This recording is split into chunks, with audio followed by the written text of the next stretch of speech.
नमस्कार, मी दिनेश कांजी. आपण बघताय न्यूज डंका. मराठा आंदोलनाचे करते मनोज जरांगे पाटील यांचा आवाज गेले काही महिने महाराष्ट्राच्या कानाकोपऱ्यामध्ये दुमदुमतोय. ठिकठिकाणी ते सभा घेत आहेत आणि सभेला जमलेली अलोट गर्दी दाखवून राज्य सरकारला इशारे देत आहेत. हे इशारे अर्थातच मराठा आरक्षणाच्या संदर्भात आहेत. जरांगे पाटील यांनी अंतरावली येथून या आंदोलनाच्या अखेरच्या टप्प्याला सुरुवात केली. मराठा आंदोलकांना चलो मुंबईची हाक दिली आणि राज्यभरातून कार्यकर्ते त्यांच्या पाठीशी एकवटले. अंतरावली ते मुंबई या वाटेवर कुठेतरी जरांगे पाटील यांचा सामना न्यायालय आणि पोलिसांशी होणार हे उघडच होतं आणि झालं सुद्धा तसंच.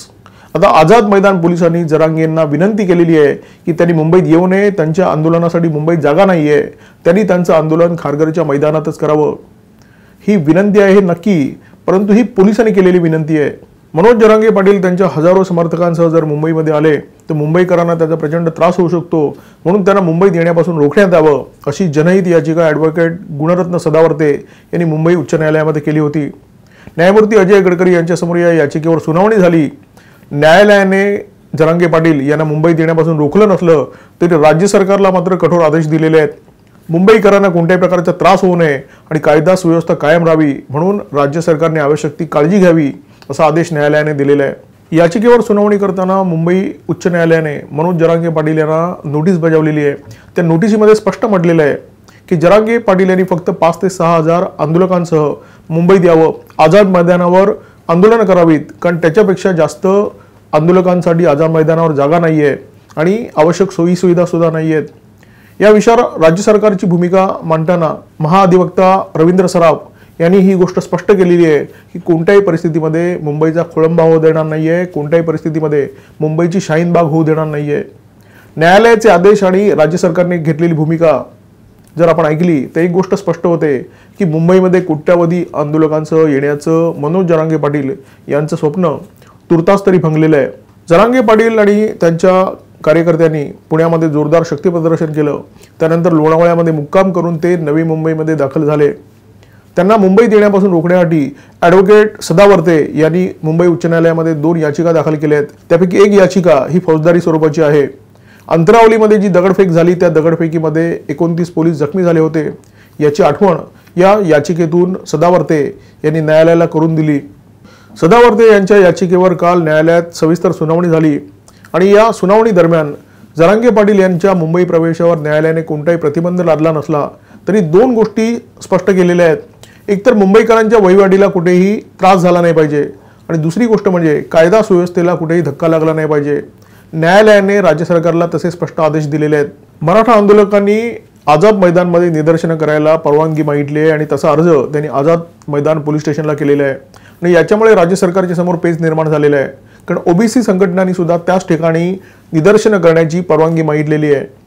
मनोज जरांगे पाटील यांची मागणी आहे की मराठ्यांना ओबीसी कोट्यातून आरक्षण मिळालं पाहिजे आणि जरांगे पाटलांच्या या मागणीला ओबीसी संघटनांचा प्रचंड विरोध आहे. त्याच्यामुळे मराठा जर आंदोलन करणार असतील तर आम्ही सुद्धा तिथे आंदोलन करू असा इशारा ओबीसी संघटनांनी दिला होता. या प्रकरणी न्यायालयामध्ये राज्य सरकारचे महाअधिवक्ता रवींद्र सराफ यांनी अत्यंत स्पष्टपणे बाजू मांडली. त्यांनी असं सांगितलं की कोणत्याही प्रकारच्या लोकशाही निदर्शनांना आमचा विरोध नाही आहे, परंतु कोणालाही कायदा सुव्यवस्थेला आम्ही धक्का लावू देणार नाही. राज्याचे महाअधिवक्ता रवींद्र सराफ यांनी उच्च न्यायालयामध्ये काही गोष्टी स्पष्ट केल्या. त्यांनी असं सांगितलं की मराठा आंदोलकांना आंदोलनासाठी आम्ही 1 किंवा अधिक जागांचा पर्याय सुचवू शकतो. त्यांनी शाहीनबागसाठी सर्वोच्च न्यायालयाने जी मार्गदर्शक तत्व दिलेली आहेत त्याचं सुद्धा पूर्णपणे पालन केलं जाईल असंही सांगितलं. आपल्याला आठवत असेल की सीएए कायद्याच्या विरोधामध्ये दिल्लीच्या शाहीनबागमध्ये आंदोलन करण्यात आलं होतं. मोर्चेकऱ्यांनी प्रदीर्घ काळ दिल्ली वेठीला धरली होती आणि या आंदोलनाचा दिल्लीकरांना प्रचंड त्रास झाला होता. या आंदोलनाच्या विरोधात जेव्हा सर्वोच्च न्यायालयामध्ये दाद मागण्यात आली तेव्हा सर्वोच्च न्यायालयाने काही गोष्टी स्पष्ट केल्या होत्या.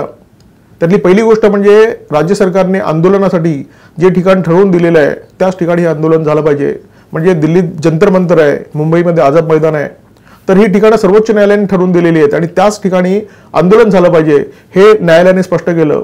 न्यायालयाने असंही म्हटलं की कोणत्याही प्रकारे आंदोलकांचा त्रास सर्वसामान्य नागरिकांना होऊ नये. म्हणजे वाहतुकीची कोंडी झाली नाही पाहिजे, कायदा सुव्यवस्थेला कोणत्याही प्रकारे धक्का नाही लागला पाहिजे.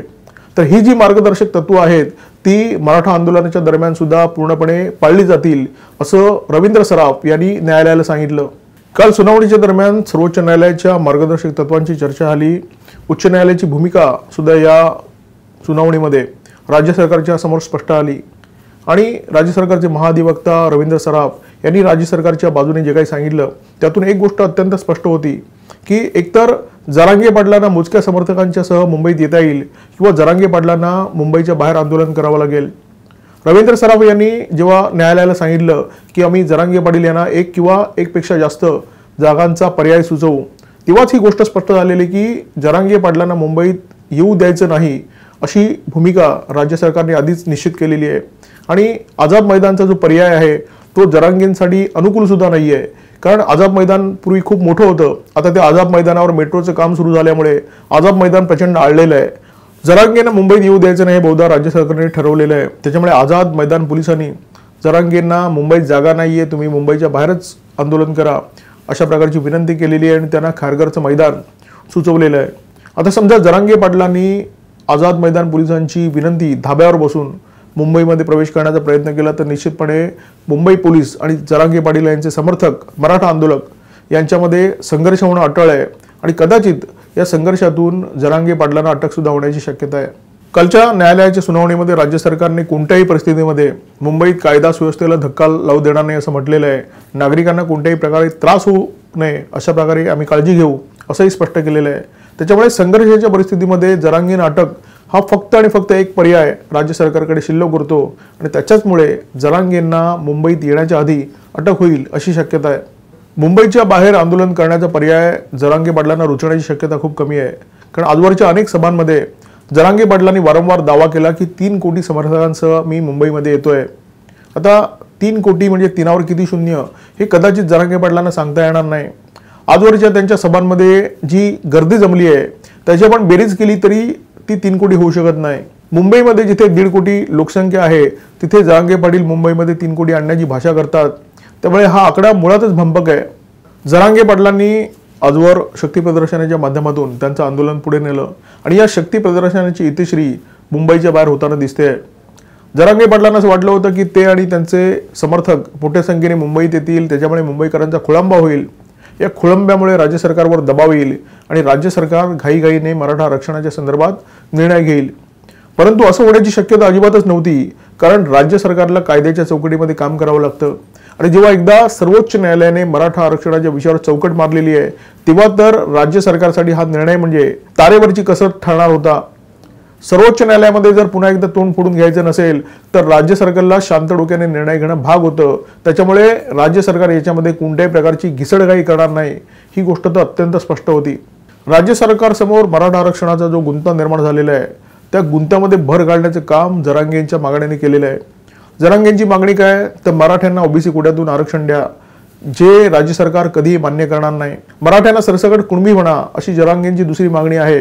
या मागणीला अनेक ओबीसी संघटनांचा विरोध आहे, काही प्रमाणात मराठा समाजाचा विरोध आहे, त्याच्यामुळे राज्य सरकार ही सुद्धा मागणी मान्य नाही करू शकत। त्याच्यामुळे हा एक मोठा गुंता आहे आणि या गुंत्याला जर सोडवायचं आहे तर राज्य सरकारला अत्यंत धीम्या गतीने आणि एक एक पाऊल ठामपणे टाकत पुढे जावं लागणार आहे। आंदोलनाच्या या अखेरच्या टप्प्यामध्ये मनोज जरांगे पाटील मी छातीवर गोळी झेलायला तयार आहे अशा प्रकारची निरर्थक विधानं करताना दिसत आहेत। खरं तर अशा प्रकारची विधानं करण्याची काही गरज नाही आहे, कारण राज्याचे मुख्यमंत्री एकनाथ शिंदे असो किंवा उपमुख्यमंत्री देवेंद्र फडणवीस आणि अजित पवार असो, कोणीही कधीही मराठा आरक्षणाला विरोध केलेला नाही आहे, कोणीही कधीही मराठा आंदोलनाच्या विरोधात भडकाऊ किंवा चिथावणीखोर वक्तव्य केलेलं नाही आहे। तरीसुद्धा जरांगे पाटील अशा प्रकारचं वक्तव्य करतात, त्याचं एकमेव कारण आहे की राज्य सरकारमध्ये सामील असलेल्या काही नेत्यांनी जरांगे पाटलांना आवश्यकतेपेक्षा जरा जास्तच गोंजारलेलं आहे। आता आझाद मैदान पोलिसांनी मुंबईत येऊ नका, मुंबईच्या बाहेरच आंदोलन करा अशा प्रकारे जो विनंती वजा इशारा दिलेला आहे त्या इशाऱ्यानंतर एक गोष्ट स्पष्ट आहे की राज्य सरकारने आता मनोज जरांगे पाटील यांना गोंजारणं बंद केलेलं आहे। कोणत्याही परिस्थितीत मुंबईच्या कायदा सुव्यवस्थेला धक्का लावू देणार नाही, मुंबई खोळंबू देणार नाही, मुंबईची शाहीनबाग होऊ देणार नाही अशी भूमिका राज्य सरकारने न्यायालयामध्ये घेतलेली आहे। आता चेंडू जरांगेंच्या कोर्टात आहे। जरांगे मुंबईत येण्यासाठी संघर्ष करतात की मुंबईच्या बाहेर शांतपणे आंदोलन करतात।